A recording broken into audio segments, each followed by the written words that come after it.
प्राध्यापक एस नाडकर्णी यांची निवड ह्या पुरस्कारासाठी केलेली आहे। नाडकर्णी अनेक वर्ष त्यांनी प्राध्यापकी केली,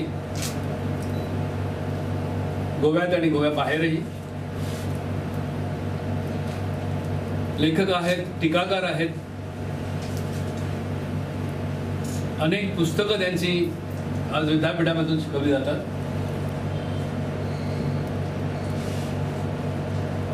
त्यांच्याबद्दलची विशेष माहिती तुम्हाला आम्ही देऊच।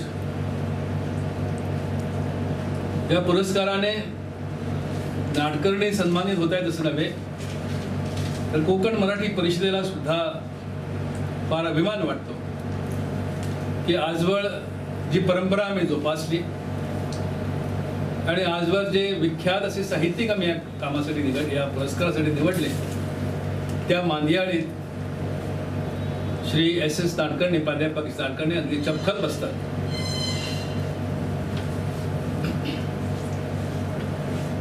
हा पुरस्कार त्यांना देण्यात येणार आहे, त्याचं महत्व लक्षात घ्या। हा पुरस्कार देण्यात येणार आहे गोव्याचे मुख्यमंत्री माननीय मनोहर पर्रीकर यांच्या हस्ते, आणि हा सारा कार्यक्रम 24 जून 2017 म्हणजे शनिवारी, अवघे 2 दिवस राहिले, शनिवारी कला अकादमीच्या ब्लॅक बॉक्स मध्ये संपन्न होणार आहे।